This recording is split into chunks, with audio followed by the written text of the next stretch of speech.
Hello guys, this is my second video of today. I'm gonna film a video about kind of 2018 and my planner journey that year. Last year was very interesting. I probably had the most upheaval of changing planners. I've always kind of been an Inkwell Press girl, and I've always been an A5 girl, and I just had a lot of change happen last year. So I thought I would do a video and kind of talk about my process and how I ended up in a disc planner from Inkwell Press for 2019. So I'm going to try really hard to make this video not be super long, but I kind of just wanted to show you the process and kind of what I went through. So let's get started. So last year, the end of 2017, Inkwell Press had classic A5 inserts, which if you're not familiar with Inkwell Press, they are the up and down vertical inserts. And so I'm just going to turn to a random. So they look like this. And this is my Kiki K, which I just used as where I parked them when I was done. I'm going to zoom you guys in just a little bit so you can see. So this was kind of what I used, and this was how I was using it. And to be 100% honest with you, I would, if Tanya released these today, even though I had spent a lot of money setting up my planner for 2019, I would go and buy these and immediately go back to using my Louis Vuitton, my A5. Absolutely love these. And then of course it came out in September that she was not going to be releasing these in A5. She was only going to do the Flex, which is the horizontal, and I'm going to show you those in just a second. So I was honestly devastated. I was very upset. I didn't know what I was going to do. I had really felt like I had found my planner piece. I loved these pages. I loved how they worked. They worked for my brain. It was great. It was a lot of stickers, but I loved these pages. Loved them. And they went away. So I was very upset. I didn't know what I was going to do. And that's kind of where I was at the beginning of 2018. So I had my Louis Vuitton planner, which I got in 2017. It is a GM, monogram GM. I actually got it on a trip to New York. I bought it in the Soho store. I was so excited for it. And I had used this planner for all of 2017. And then I used it with the same inserts. So this was like the first year I had had no planner switching. I had had no changing. I was so happy with this setup. But only thing that was coming out was the Flex. And Inkwell Press is my absolute favorite inserts. I tried a lot of inserts, and there are some great options out there. Shop Minted Sugar has some amazing paper and some great inserts. Plan to Create, Julie K, she has some amazing inserts. She has a downloadable shop on Etsy, but you can also order her inserts pre-printed from Felicity Jane, and they are great. There's not a monthly calendar in those, so I would do the monthly calendar from Shop Minted Sugar, and then I tried her weekly inserts, which were the closest thing I found to the classic style, but they were slightly different and they just didn't work the same, and I just really loved Inkwell Press. I wanted Inkwell Press. So when 2018 started, I was like, okay, I'm gonna make these Flex work for me. That's what I'm going to do. And I gotta find it here. Here it is, May and June, and this is as far as I got. I got to May, and this is kind of what they looked like. These are some Shop Minted Sugar papers that I used on a week-to-week basis. And so what I did to try to make these work for my brain is I made this my to-do list. I made this all my appointments, and then this was food, special things, housework, that kind of stuff. So that's what I did with these pages. I did this for January through May, and I actually even had, like, towards the end of May, you can see, here's another Ashley Lee Designs bookmark. I have all these. It's crazy. She has the most amazing stuff, so check her website out if you haven't already. I had got them all set up. I just stopped. I even had June all set up and just not filled in. I did not like them. My brain does not work this way. And so when we got to June, May and June, I stopped planning. I wasn't doing anything. I don't think I filmed any of these. I'd have to go back and look. But I was just really struggling to make these work, and I was forcing it and it wasn't working. Everything else in the system was great. I had my section for lesson plans. I got these from Annie Plans Printables, and I would print them out and I would do lesson plans for my kids. I had a section for notes, and I had a section for my kids, and I had a pocket, and page lifter from Foxy Fix, pockets back here. I absolutely, I don't even know what that is, so I'm just going to turn that over. Absolutely loved this system. But I could not make that flex work for me no matter what I did. And so when July came, I decided I was going to do a challenge called One Book July. And One Book July is typically a bullet journal challenge, but the idea is that you will do one book, one pen for 1 month. And this is a Chic Sparrow, I think this is Nightingale or Mockingbird.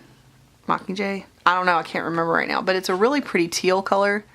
And because my lighting is so bizarre today, I don't know if you can see it, but it's the A5 size. And what I did with this is I would put an Inkwell Press bound journal in the front, and this is just kind of where I scribbled notes and kept things. And then I had a second one in the back, and this was a dot grid notebook that I had found. So what I did is I would get a Leuchtturm, and I had actually tried this in 2017 and did not do it the whole time. And then I got into it in 2018, and I fell in love with bullet journaling. So I played with it a lot. This is kind of what I did in 2017. I just set up pages. These were my trackers. Got really into it, really enjoyed it. And I think I made it halfway through July in 2017 and just didn't really like it.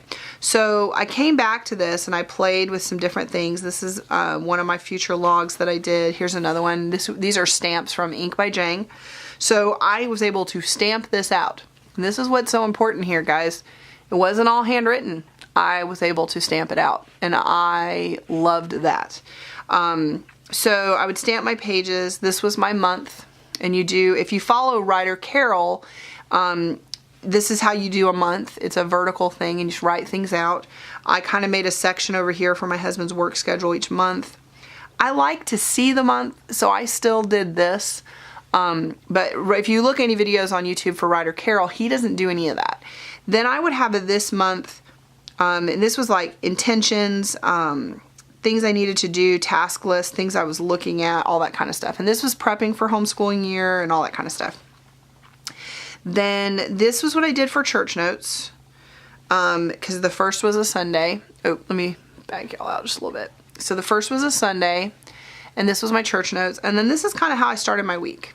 So I had a week list, I kind of had a project, I had my meal plan, I had an overview of the week, and then I would do a page per day. And I was doing a lot of writing, a lot of journaling, a lot of decorating. I did time trackers at the top, and I really enjoyed this. And I think in the month of July, I needed it, to be honest with you. I was struggling with planning, and I was struggling to figure out what I wanted to do, but I still kept wanting to go back to this vertical.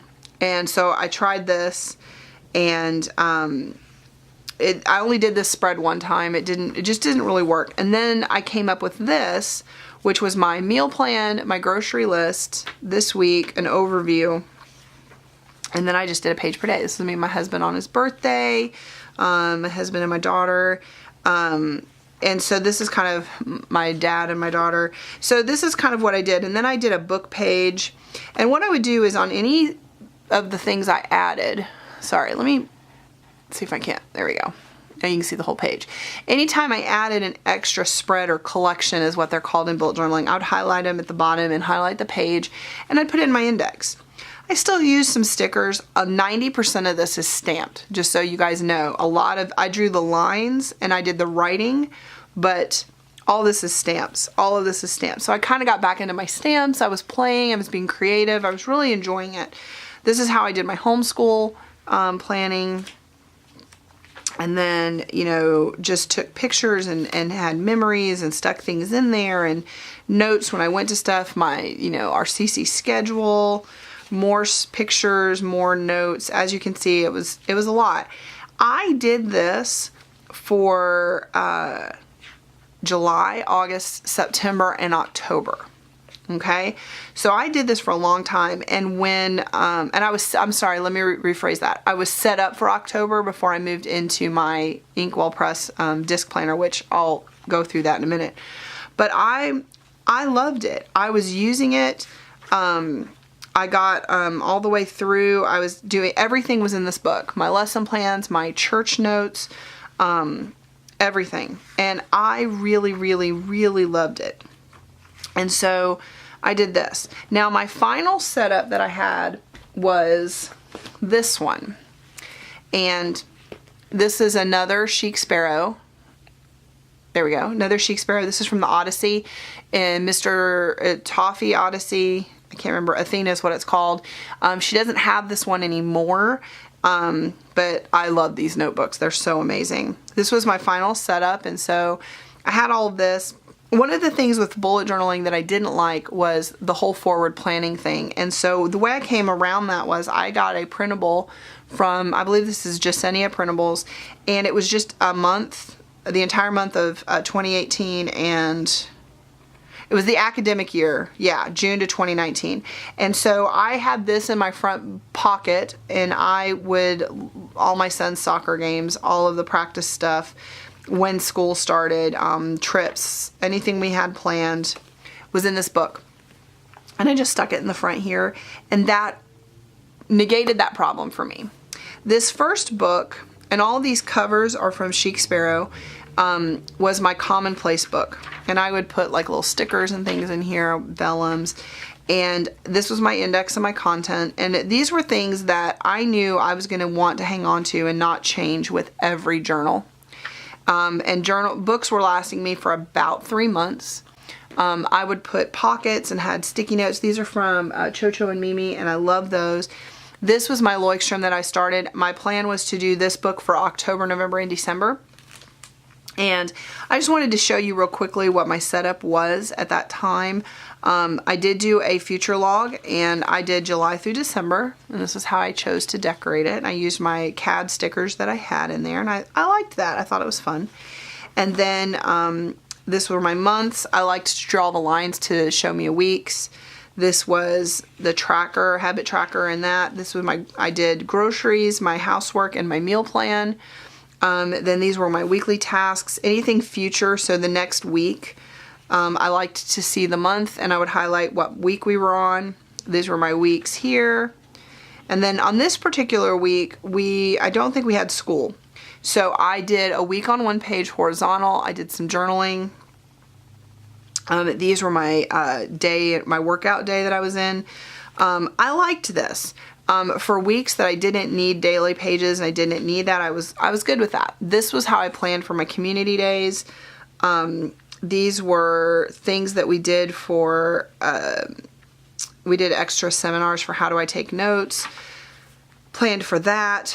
This was the week, actually there was a hurricane that hit us in North Carolina, and so my husband was actually tasked with being in the ER for the entire duration of that. And my friend offered to let us come stay with her, so we left and went out of town. And I tried different things. Like this was my daily page at this time. I did my tracker here. This is called a ladder, and just kind of wrote things out. This was a different week, but this is where I kind of ended up with. This is what I was set up with. This was our homeschool. This was a bookmark that I got from Ink by Jang, and I love these.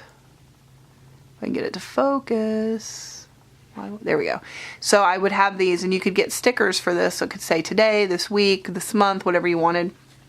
But I use those to mark my week, and I would use these bookmarks in the journal for the actual day. So I was all set up for October. This was a new layout that I had just tried, and to do more of a vertical thing, and I kind of had a call to do, like to go, to do, things like that. I had notes at the top. I had the week. This is how I marked where we were at. My tracker, habit tracker. And then I was trying this for dailies to just kind of write things out. And then that's kind of where I stopped. I got the first week in October and then I was like, I'm done.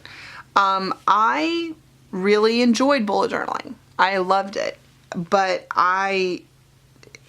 things got busy. I couldn't do it. I didn't have enough time.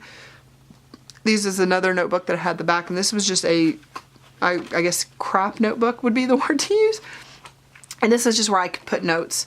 These are stencils that I used, which I absolutely loved. And I'm going to stop real quick and change my battery because my battery's flashing at me. I'll be right back. Okay, so sorry about that. I've got a new battery and we're fresh and ready to go. So when I stopped before, I think I had just finished going through this, and this was my bullet journal that I had set up for the end of the year and of 2018, and I thought, I'm going to use this system. I love this system, and this is kind of where I'm going. And like I said, I went to my friend's house when the hurricane came. We evacuated, and I ended up in this, and this is what I'm using for 2019. And I wanted to kind of show you my journey and what I had went through and explain sort of how I think I got here. Some of the things that I learned going through this process, which was incredibly difficult and stressful at times, a lot more stressful than I had anticipated, to be honest with you.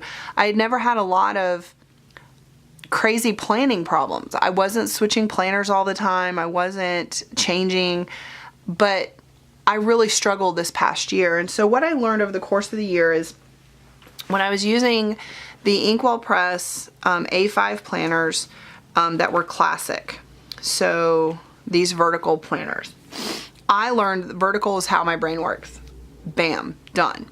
I also learned that I need everything in one place. I know that there are a lot of planner girls out there that have their B6 and their A6, and they have a bullet journal or a traveler's notebook, and then they have their Erin Condren, and then they have an A5. They have a lot of planners, and that works for them, and that's great. But for me, it did not work. I needed my homeschool lesson plans, I needed my life planning, I needed my meal planning, I needed financial planning, I needed my church notes. I wanted everything in one book. For me, some of my goals this year personally were to, get better in Bible study and getting better in all that stuff. And if I had to have my Bible and my notebook and I had to have all these other things and these special pens and all that kind of crazy stuff, which is great if they work for you. Don't get me wrong with what I'm saying here. But, then I was finding I was never doing that because being a homeschooling mom, I spent a lot of time in my car going to classes and activities with my kids, and it was never happening. I would get free time to meal plan, but my meal plan book, which I used the Inkwell Press meal planner, which was just a small spiral notebook, I wouldn't have it with me because I only take it to the grocery store, so I never thought about grabbing it. It was just all that kind of stuff. I never had all my things with me. So what I learned from this system was I needed vertical, I needed it to be in one book, I needed flexibility in the system. I don't think I could use a planner like this, Erin Condren, Plum Paper Planner, any of these spiral bounds. I have to be able to take things out, rearrange them, and add them. I'm left-handed. I like being able to take my pages out and not have to worry about coils. I need to move things around the way that they work for me. Sometimes I need this here, sometimes I want this there. I needed a place to do my lesson plans. I needed it to be expandable. I needed to be able to add more pages, those kinds of things. So in this system, that's what I learned. But because I knew I had to be in an A5, I went into this and I tried to use those horizontal. They don't work for me. Everything else about this system worked. It was just that. And I couldn't find pages that I liked. I tried lots of different ones. There are several amazing options out there, like I mentioned earlier.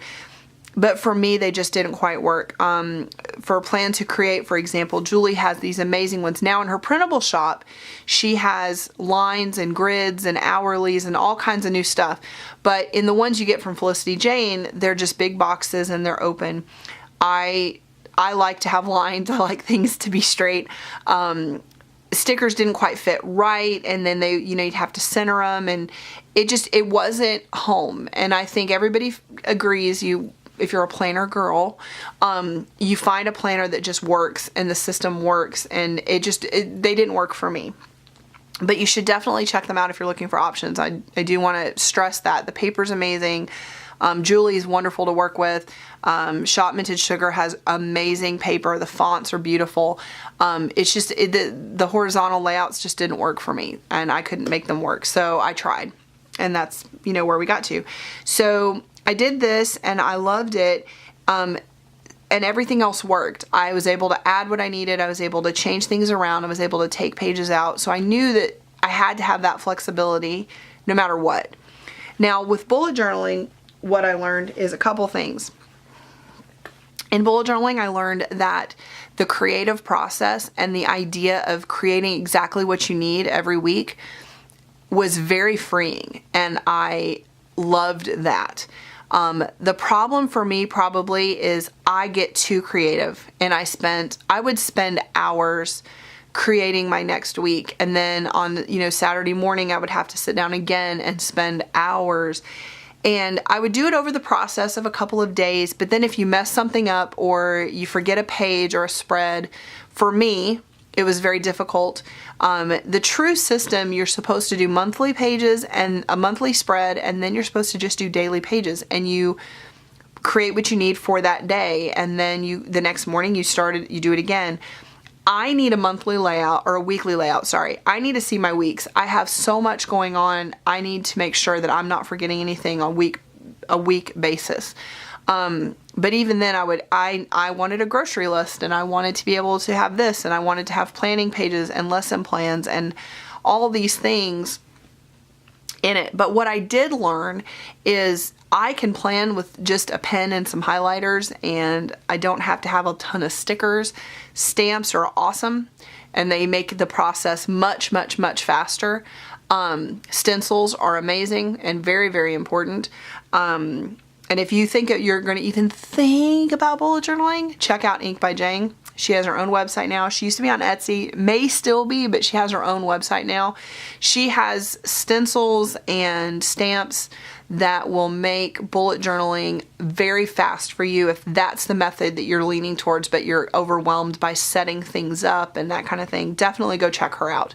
I think that this is the system. If I were to switch or have struggles with anything, I would go between Inkwell Press and bullet journaling. I find bullet journaling is a great way to kind of give my brain a break, kind of make sure what I'm doing is still working, try new things, and to play is definitely a good method. But the problem I had here was I had to think of everything I could possibly need at one time and not mess it up. And it doesn't always work that way. You need to have some change and some flexibility. There is flexibility here. My husband bullet journals, my 15-year-old son bullet journals.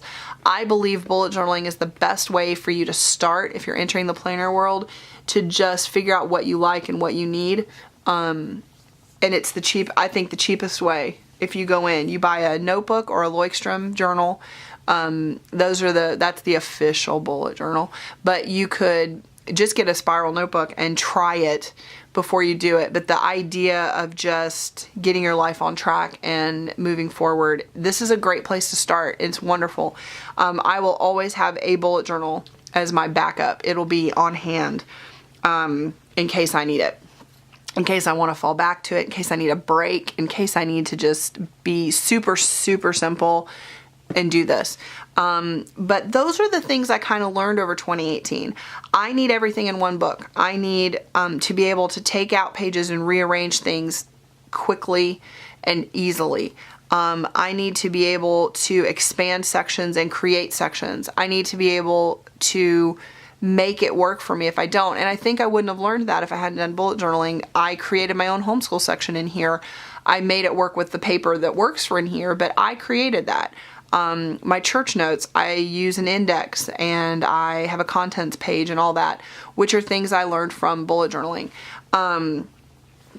But with when I had my A5, I'm able to move sections around and change sections out, and I can do that in this system.